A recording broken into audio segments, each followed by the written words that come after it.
英語のチャンネルです。英語のチャンネルです。大丈夫ですか？はい、OK です。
それでは始めたいと思います。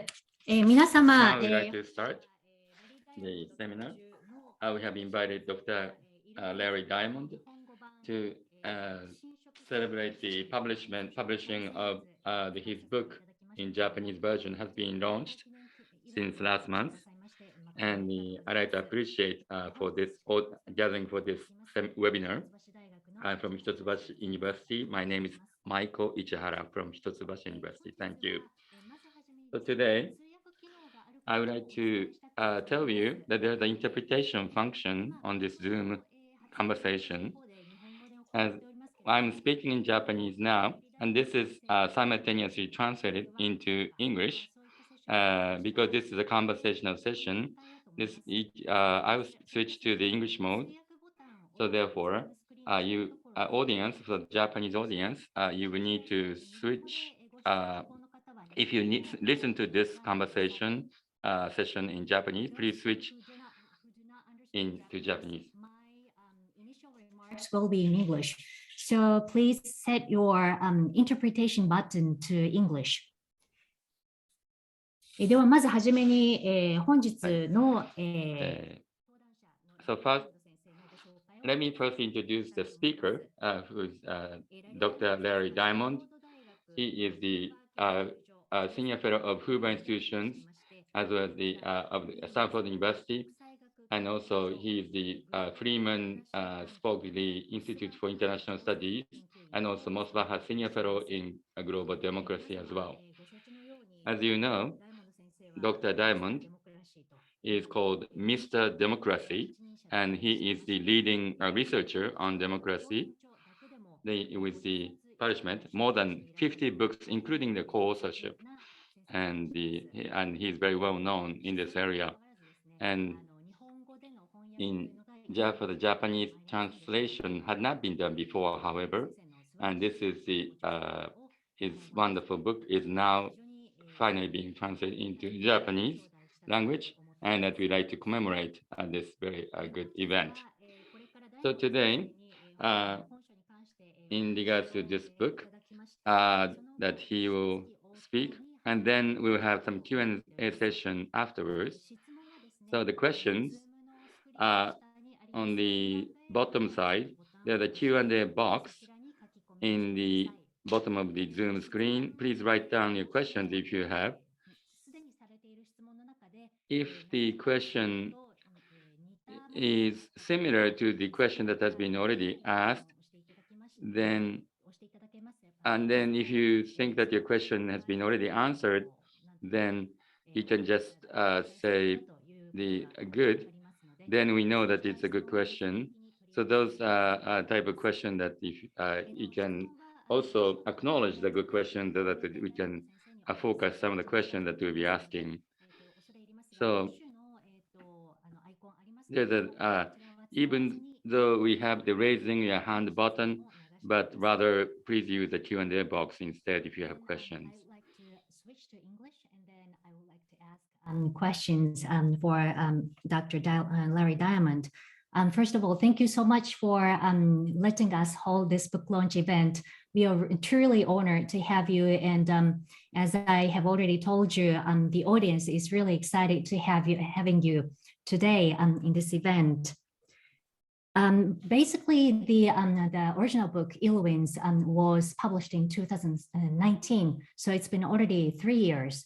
And things have changed so much, and so maybe it would be great if you could sort of, think what happened in 2019, what was the, background behind it, and why you decided to write this book, kind of things. So could you talk about some of the motivations you had in writing this book? Yes, I will. But first of all, I want to thank you really very humbly for the commitment you made to seeing that this translation was produced and the enormous amount of time and energy you spent doing it. There's no higher tribute that can be paid to an author than to translate his work into another language. And I'm very deeply grateful. And I think Japan is a very important country to the future of democracy globally, as I will explain in our conversation. My principal motive for writing the book is that I saw an emerging crisis of democracy. I saw as far back as around 2008, 2009, 2010, a gathering democratic recession. That was the term I used. And of course, a recession, if you think about it in economic terms, can be short and mild. It doesn't have to be long and deep. I didn't know back then how long it would last or how deep it would be, but I knew that freedom and democracy had more or less stopped expanding in the world, and that many of the countries that had joined the ranks of democracies were slipping backwards to autocracy. And they were slipping back by means that often escaped scrutiny because they were very gradual, they were very incremental. We have the metaphor in English, maybe you have a similar one in Japanese, of a frog in the boiling water. And if you just keep turning up the temperature a little bit, the frog keeps adapting and doesn't jump out of the boiling water, and suddenly the water boils, the frog is dead. And that's the metaphor that I think has affected democracy in Venezuela, and Turkey, in Hungary, in Bangladesh, even to some extent in the Philippines, and we're worried about India now. So I wrote this book most of all to call attention to the deepening crisis of democracy around the world, and also to the crisis of democracy in the United States, which was becoming more and more severe under the presidency of Donald Trump, who I believe was in the context of American history, of US history, a uniquely dangerous and anti-democratic figure. And we now know, of course, in the wake of the January 6th assault on the effort to verify the US presidential election, how dangerous he was. And I felt that needed to be called out too, and the many ways in which democracy was deteriorating in the United States needed to be noted so that Americans could be provoked to do something to try and reduce their political polarization and reform their institutions to make democracy more authentic, more vigorous, and more stable again.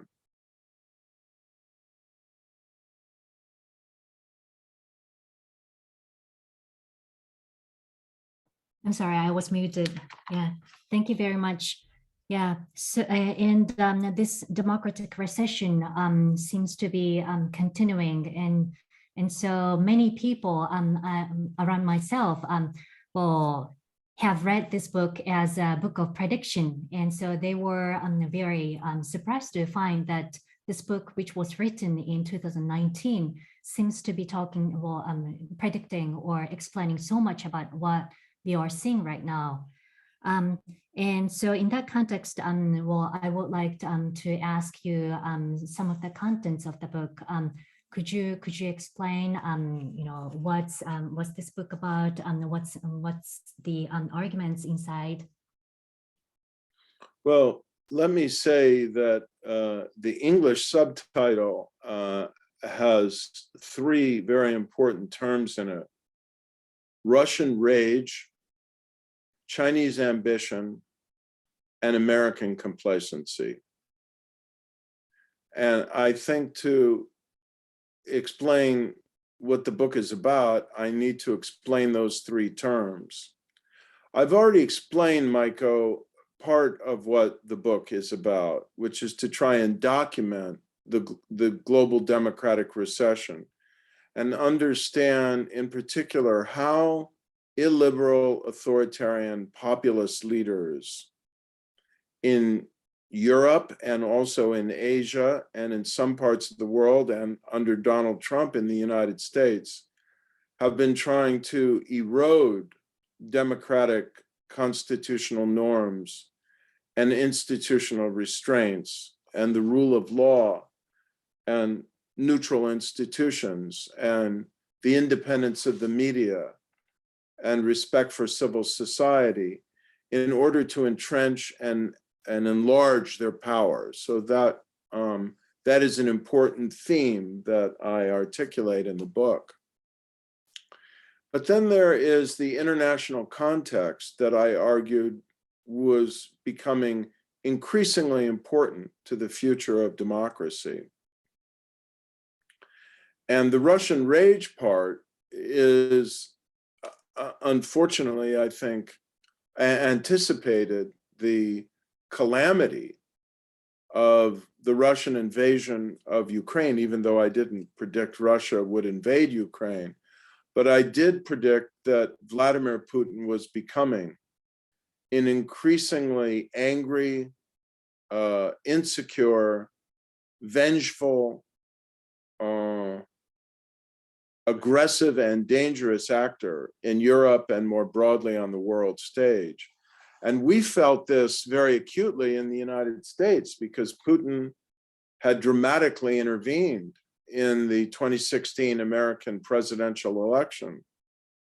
And many people think, and including the former director of national intelligence, James Clapper, who's a retired career Air Force intelligence officer and a relatively nonpartisan figure, and concluded that Russia probably tipped the election to Donald Trump in 2016. But we had seen Russia invade Georgia to try and punish an independent-minded regime there, and repeatedly intervene in Ukraine and Moldova and other countries on its periphery to try and keep them from becoming democratic, independent, and particularly too independent of Putin and his tight authoritarian control coming from the Kremlin.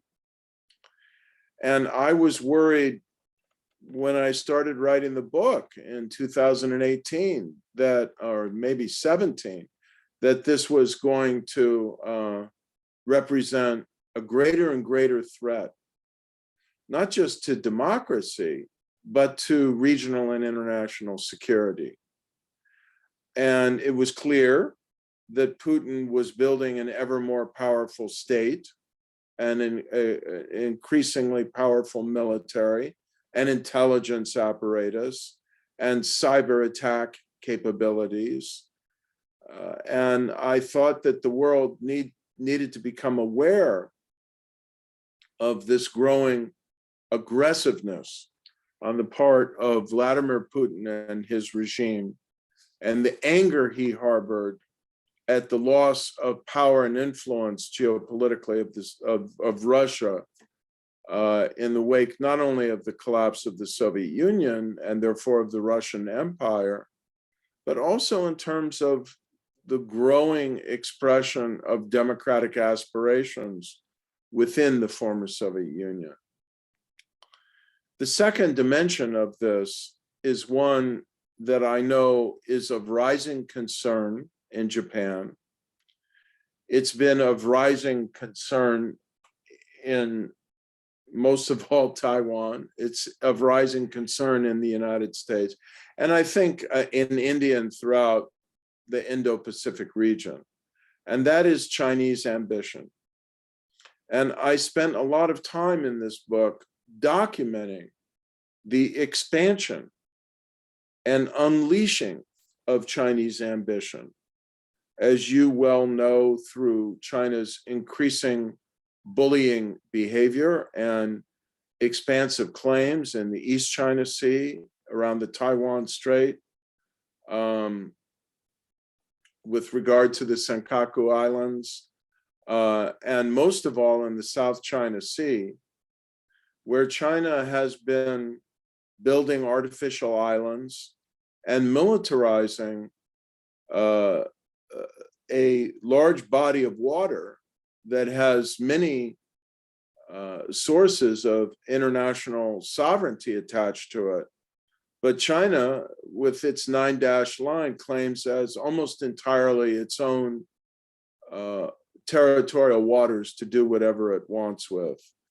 And of course, if China was able to pull that off, it would represent a huge threat to the economic and political security and to the sovereignty of all the surrounding countries other than China. And I wanted to introduce in this book, Maiko, a very important concept, the concept of sharp power. We know what soft power is, the ability of a country to attract and appeal to other societies through its art and culture and ideas and values. Sharp power is the power of attraction, the power of persuasion, the power of logic and engagement and cultural solidarity and appeal. Hard power, we know, is military and economic coercion. But we have been, in recent years, identifying and studying an intermediate form of power that we call sharp power because it penetrates and cuts deeply into open societies with the goal of trying to corrupt them, subvert them, and sway them to the purpose of the sharp power actor, principally China and Russia.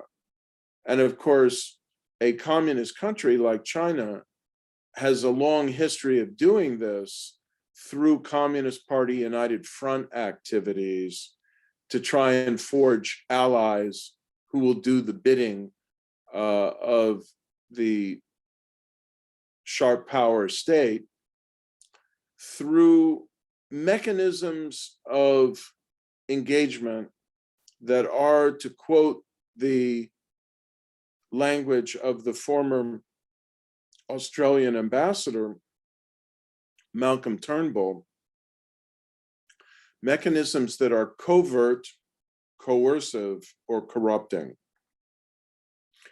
As you know, through your engagement with the National Endowment for Democracy in Washington, D.C., the work of the National Endowment for Democracy and of associated scholars like myself has involved extensive patient efforts to track the efforts of China and Russia in particular, also Iran to some extent in the Middle East, to use sharp power to, again, subvert, penetrate, and corrupt and neutralize other societies so that, for example, China can control the narrative about China and neutralize resistance to China's neo-imperial ambitions, which is to dominate and control the Asia-Pacific region, certainly all of the territorial waters around it, and deep into beyond what's called the second island chain, deep into the Pacific and all the way to the Indian Ocean, and its use of the Belt and Road Initiative to try to lock countries into positions of subservience, of of vassalage to a imperial power, obeisance and submission to a rising Chinese empire. And I thought that this needed to be called attention to. At the Hoover Institution, we have an entire project on China's global sharp power that is trying to call attention to this and wake countries up to the danger.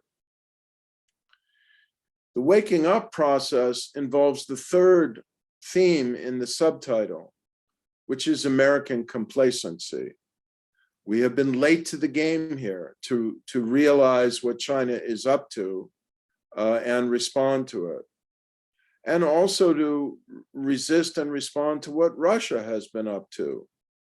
So China has spent 30 years penetrating and stealing our technology. And China has a philosophy and a program, whatever high technology they acquire, the People's Republic of China, that might have any potential military application, they immediately go to work to try to incorporate that into the modernization and expansion of the People's Liberation Army. It's called the Program of Civil Military Fusion. And we have documented in our work at the Hoover Institution, and I mention it in my book, a vast array of means by which China has been trying to send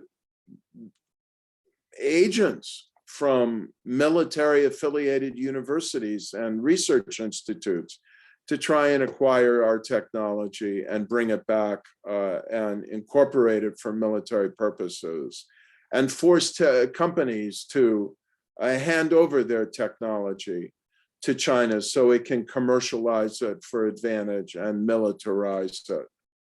And so our appeal has been now for about 3 years since we produced our original Hoover Institution report.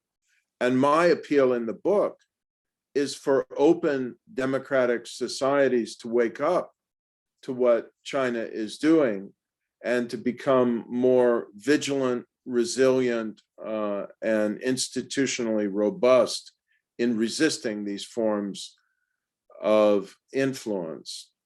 American complacency has another angle, and I'll finish this remark with this point, and that is we've become complacent about the quality and strength of our own democracy. which has been declining under pressure of polarization and then subversion by the authoritarian populist Donald Trump. And so part of my book is an appeal to Americans to become engaged again, vigilant again in defense of their own freedom and their own democratic institutions, and to reform our democratic institutions so that they can work better to produce policy outcomes and contain anti-democratic tendencies. Thank you so much. It's been 3 years since the publication of the original book, and then you have had the administration change in the United States from Trump administration to Biden administration. But well, you have been warning the entire world that the polarization of the society in the United States and basic problems that the US has been seeing in its democracy has not changed drastically. And so we have to well, keep that in mind as well, I believe. Today's audience, I'm pretty sure, want to hear the implications of this book for understanding the Ukraine crisis. You've already touched upon it in talking about Russian rage. Well, you talked about multiple aspects, but especially, could you well, talk a bit about the implications of Russian aggression against Ukraine for democracy and liberal internationalism in the world, and also for the implications for Taiwan as well? Yeah, thank you for that question.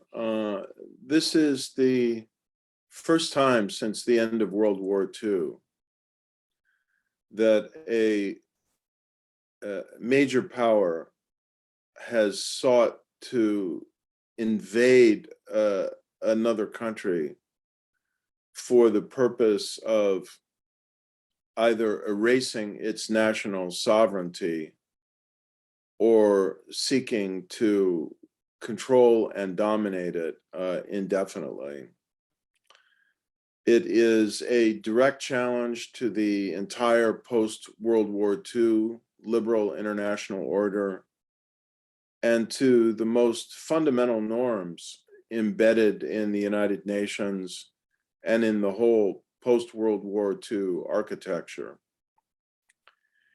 And we can debate the reasons why Vladimir Putin has done this, but I think one important motive is that he feels very deeply threatened by having an increasingly successful and independent, not only formally independent, but independent of his control and direction, democracy on his border in a big country that used to be part of the same Soviet Union that Russia dominated. And in a country, namely Ukraine, that Russia itself sees as culturally inseparable with Russia.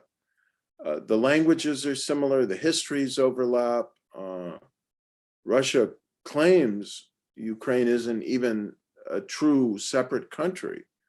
So what does it mean that a political system, I think the rest of the world recognizes it as a country, that is so culturally and historically close and similar to Russia, could become an increasingly authentic and effective democracy?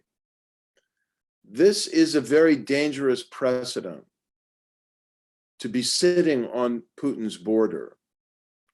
And I think he saw this as potentially a model and a source of diffusion and inspiration for Russians themselves. And that is very difficult to tolerate. Now, if you carry that same logic to Taiwan, which China insists is not a real country, but a province of China. And of course, Beijing's argument is that it's a province of the People's Republic of China, and that's where the dispute lies. Once again, I think the Beijing leadership is extremely nervous about having a culturally Chinese society that is a Chinese-speaking society be not only a stable and effective democracy, but with Japan, the most liberal democracy in Asia. And what does this say in response to the claims of Xi Jinping and the entire Chinese Communist Party leadership that democracy doesn't work, that it's not appropriate for Asia, it's not appropriate, it's culturally alien to Chinese people? It gives the lie to that argument. It is a deep and intolerable threat to everything that the People's Republic of China is claiming and arguing. And this is why I think the Beijing leadership resolved that they couldn't tolerate the persistence of one country, two systems in Hong Kong. They couldn't tolerate having a thriving autonomous democracy in Hong Kong. Now, I want to say, I think, and I told them this at the time, I think my democratic friends in Hong Kong made a big mistake by even talking about separatism or some kind of independence for Hong Kong, or some vision of breaking away from the People's Republic of China. That made the situation far worse.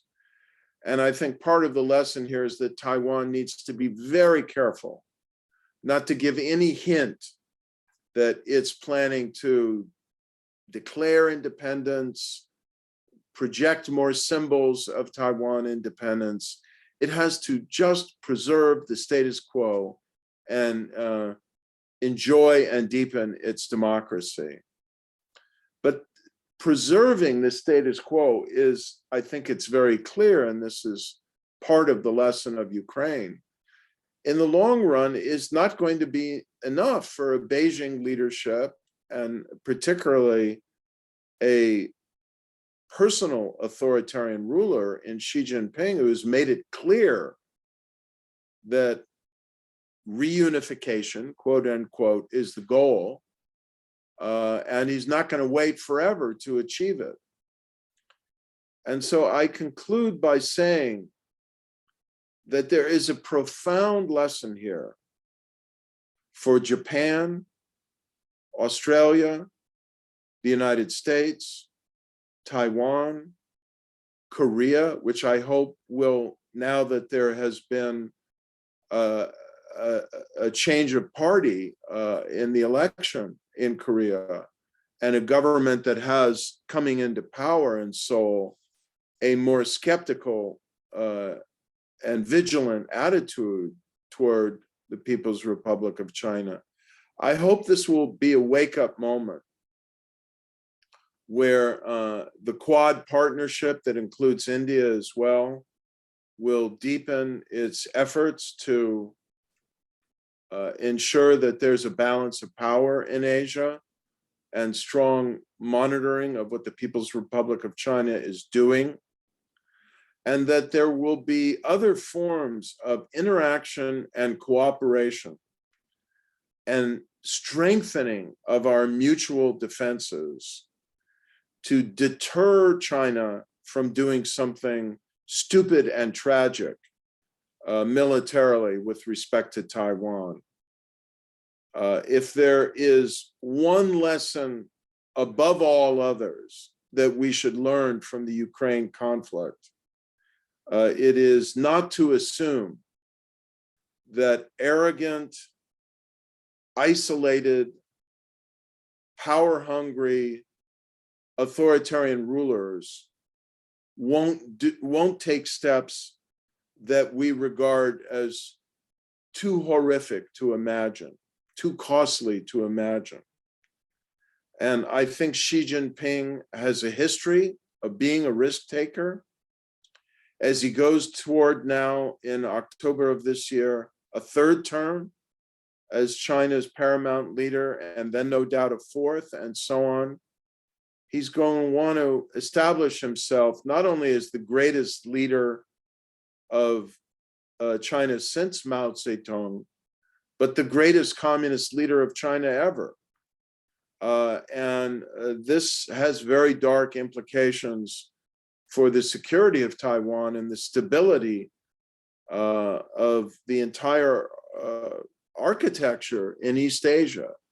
And only strength, prudence, and strong coalitions can deter this kind of dangerous action. Thank you so much. This, situation in Asia, which is worsening and something that we have to pay really close attention, I think naturally draws us to think what will be the role for Japan, and also what are the implications or importance of this book, Ill Winds, for the Japanese audience, especially given that the international structure has changed so much, so radically in recent years, and with having the United States being still inward looking with the middle class diplomacy. I believe Japan's role can be expected. Japan would be expected to play a greater role in the international scene. So, and this will be my final question for you. I think the inward-looking turn of the United States ended on February 24th when Russia invaded Ukraine. You saw the moving reception that President Zelensky received from the American Congress earlier today.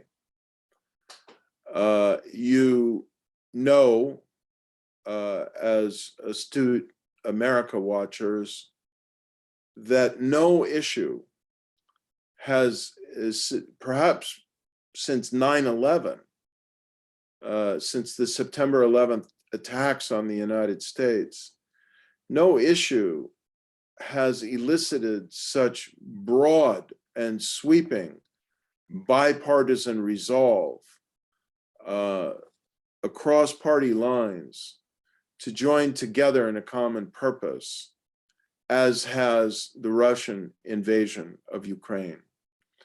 From liberal Democrats to conservative Republicans, there is a shared resolve to support the Ukrainian people in their quest to defend themselves and to impose crippling economic and financial sanctions on the entire Russian elite, anybody with the faintest connection to Vladimir Putin and to the crimes he is now committing, and unfortunately to the entire Russian society, so that they will feel the pain of this tragedy and hopefully act to remove Vladimir Putin from power.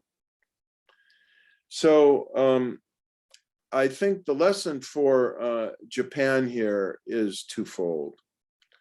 Number one, it's extremely important that Japan do what Australia has been doing, and Canada and the United States and elsewhere, some countries in Europe, to look for the weaknesses in terms of Chinese exertion of sharp power, and also Russian, because Putin has been trying to penetrate Japanese society as well, and meet these authoritarian efforts to penetrate Japanese thought and society through sharp power with the necessary antidotes. And those antidotes are, first of all, one, awareness of how authoritarian countries use sharp power and the kinds of methods and institutions and partnerships they exercise.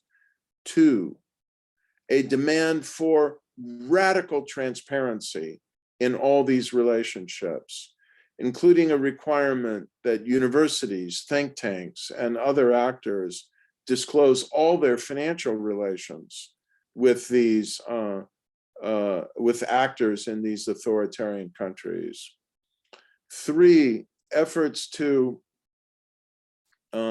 shore up the resources and integrity of the institutions that need to resist this sharp power in civil society, the media, as well as government, and so on. So that's one set of implications. The other set of implications, I've been saying this for years,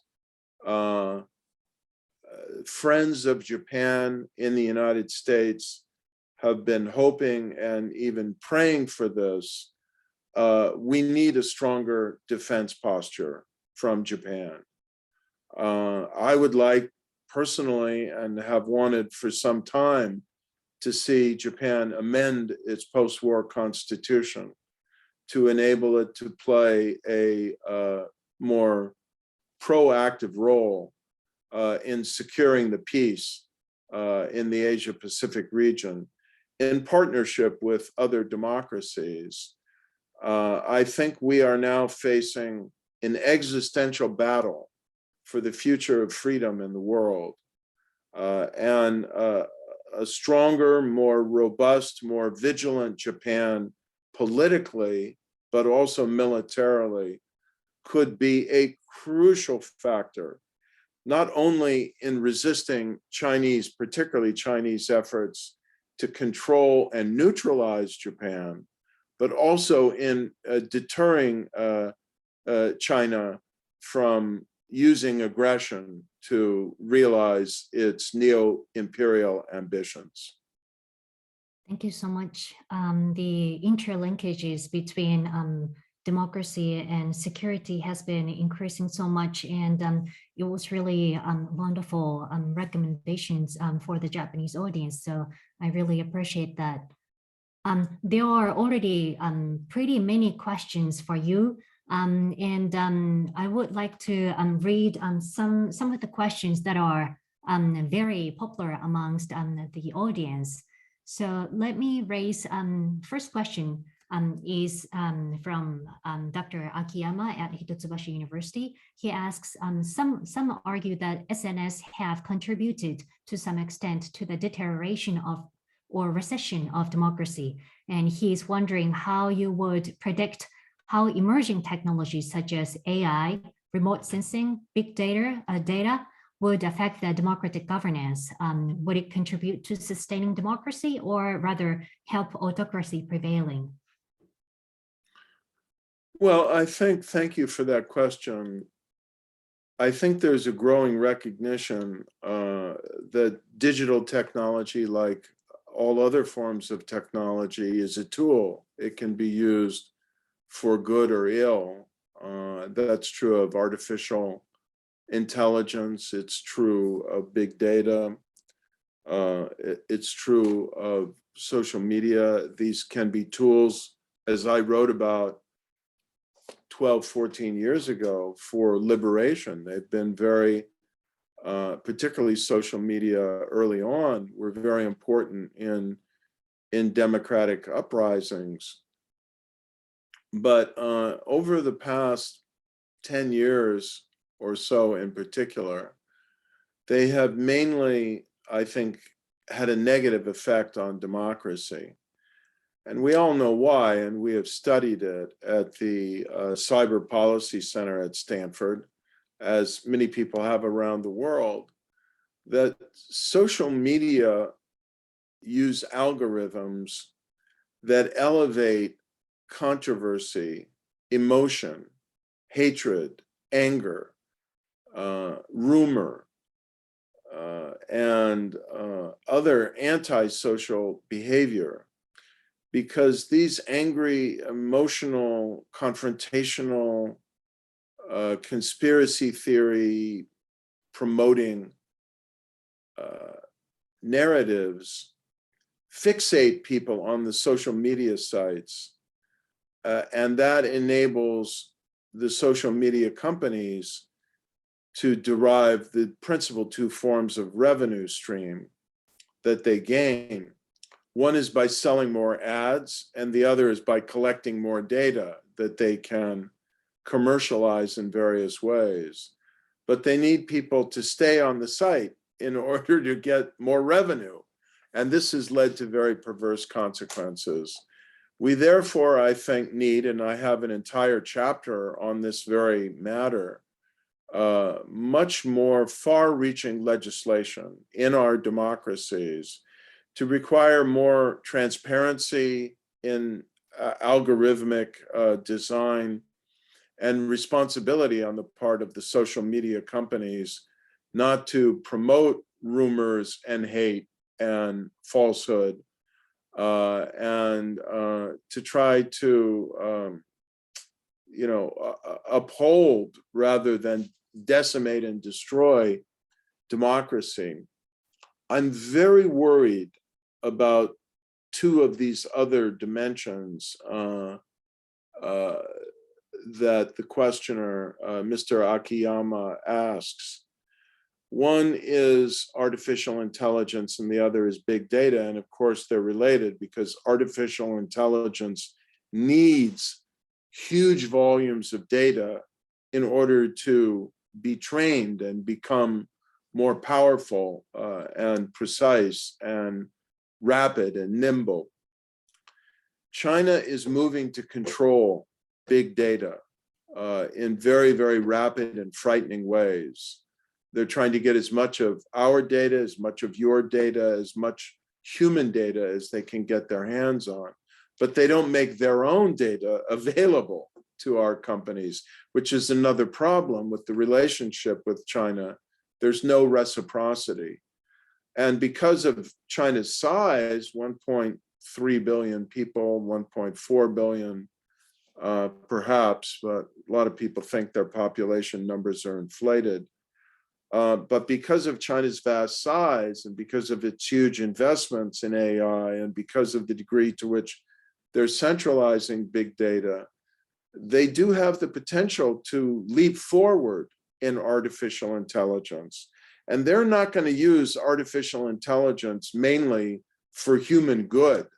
They're going to use it for human control.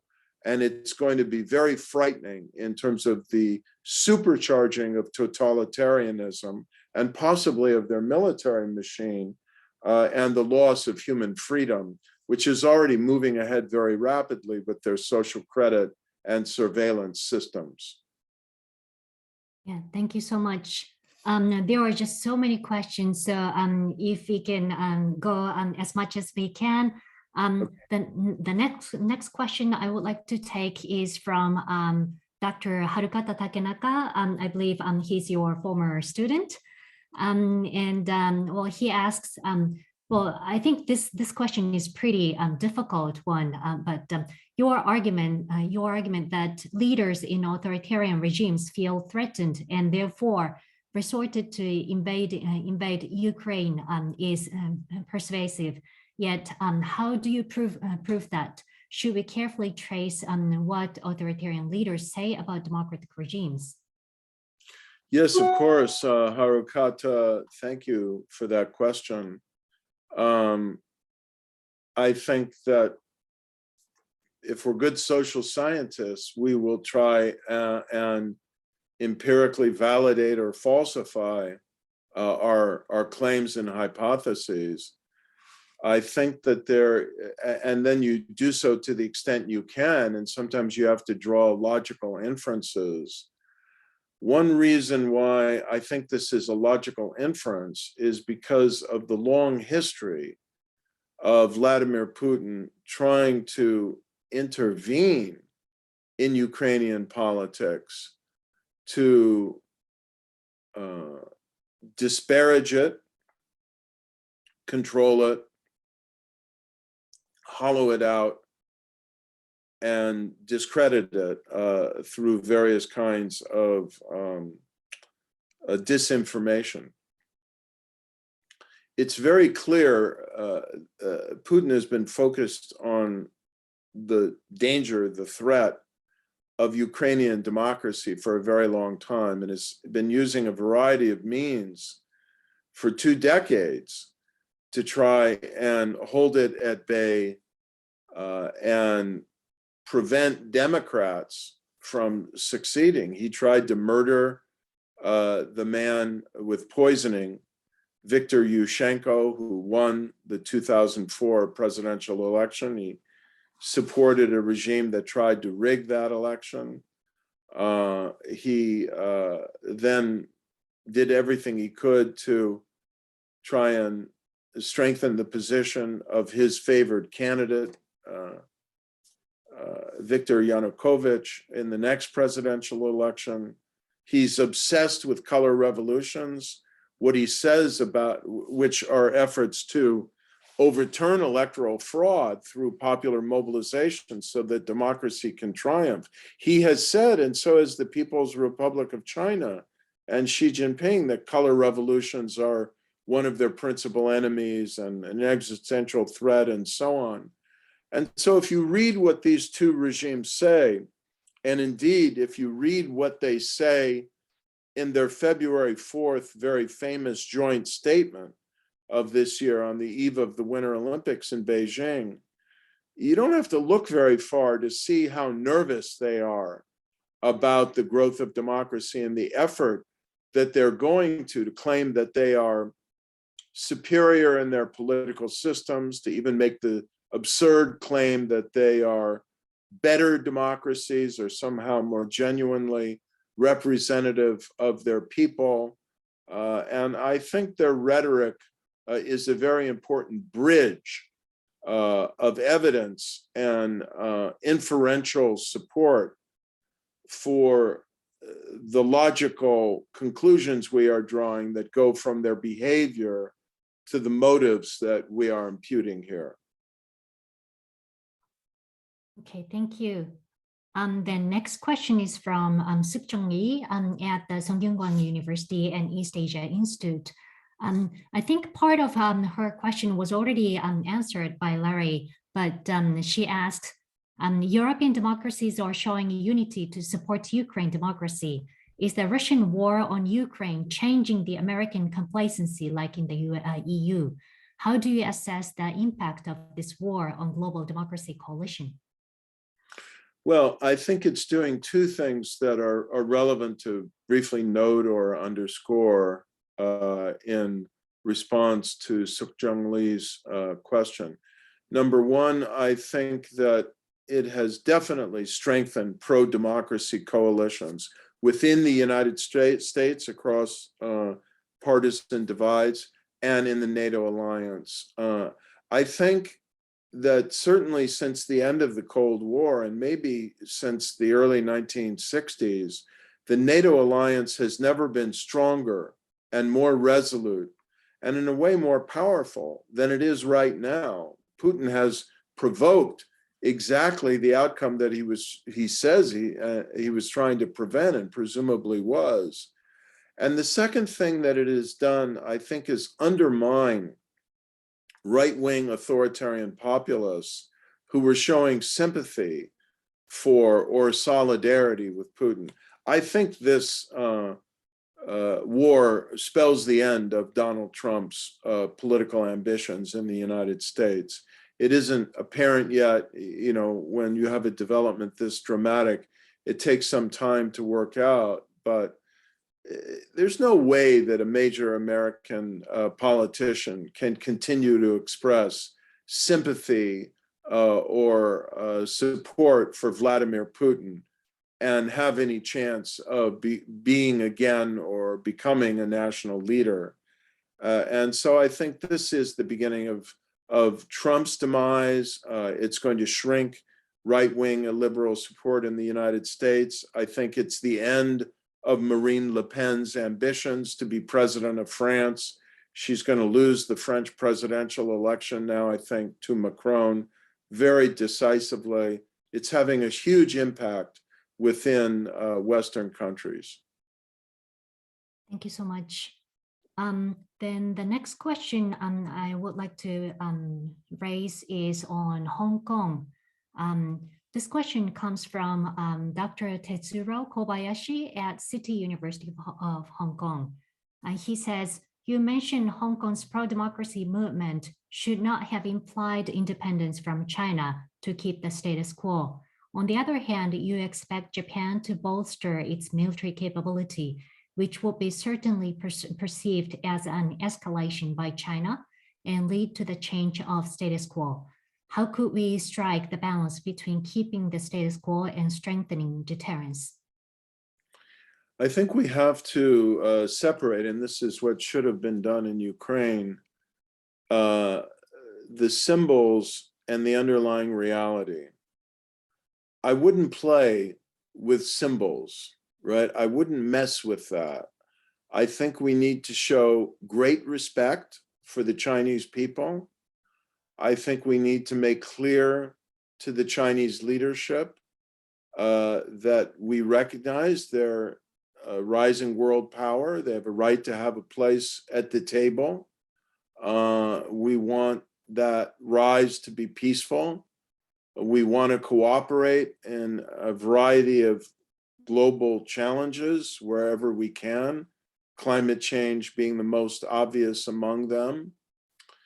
But we are not going to try to alter the current territorial alignments in Asia that have carried over from previous decades. But we're not going to tolerate the People's Republic of China trying to alter them by force either. So I have opposed the United States altering the posture of strategic ambiguity. I think that would be symbolically dangerous and provocative. I think former Secretary of State Mike Pompeo made a terrible mistake by going to Taiwan and calling for the US to restore diplomatic relations with Taiwan. This was an incredibly reckless and stupid statement that would probably cause China to break diplomatic relations with the United States. And so I don't want to spend geopolitical capital on destabilizing symbols and provocations. I want to bolster the underlying reality so that we have effective deterrence. And the best way to express it, and I suspect in Japan you've heard this term, is in the language of a former American president, Theodore Roosevelt, who said that the posture of the United States should be to speak softly and carry a big stick. And that, I think, in a way, should be the posture jointly of the United States, Japan, Republic of Korea, and very, very quietly Taiwan, that we need to bolster our military preparations, but make clear that this represents no change in our symbolic attitudes, and all we want is peace and stability. But as long as China is going to rapidly enlarge its military deployments, we have no choice but to do the same. Thank you so much. We have only 3 minutes left, so probably it will be the final question. And this question comes from Dr. Juichi Inada at Senshu University, Japan. I think this will ask you kind of to talk about your book itself. But what are the major causes of the long-term gradual decline of democracy and the slipping back to autocracy in the world during the last 10 to 14 years, in your view?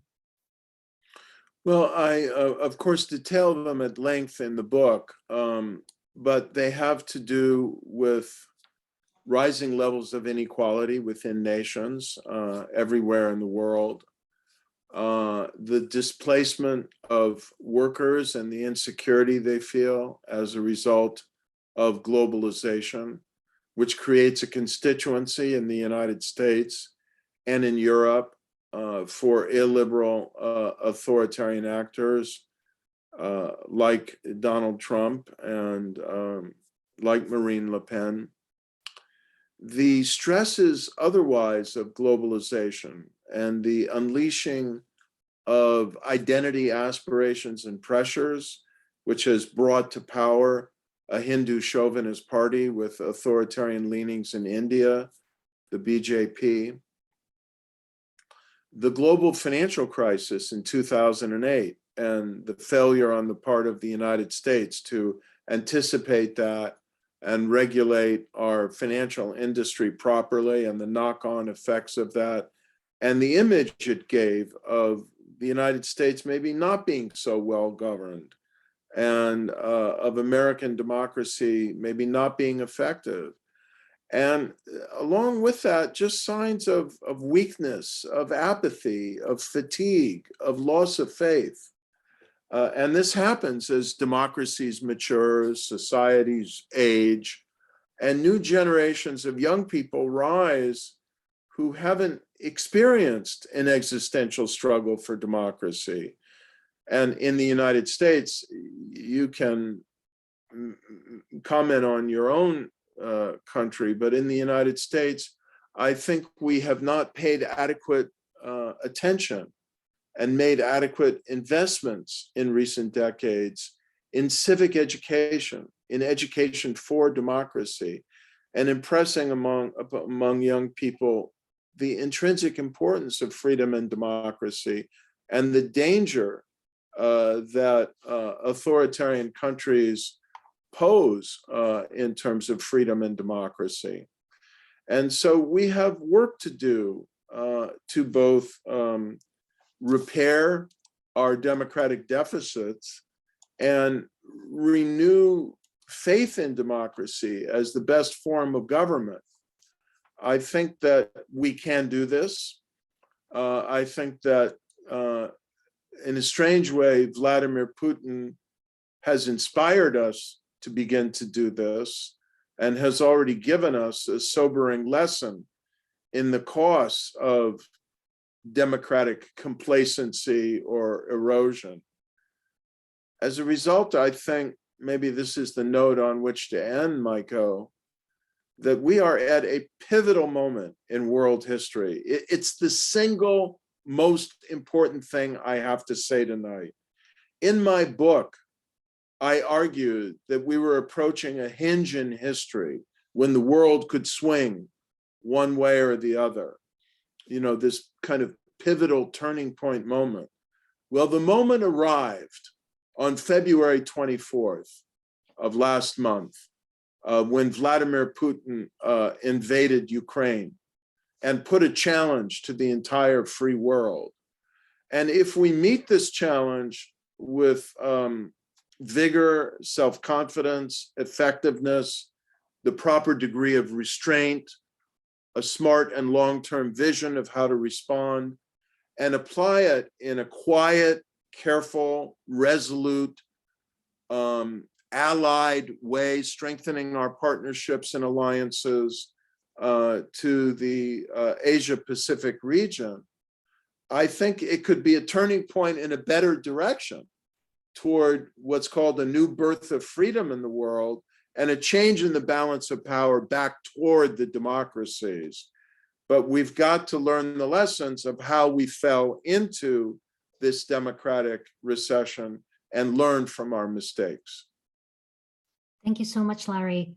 I think this book is really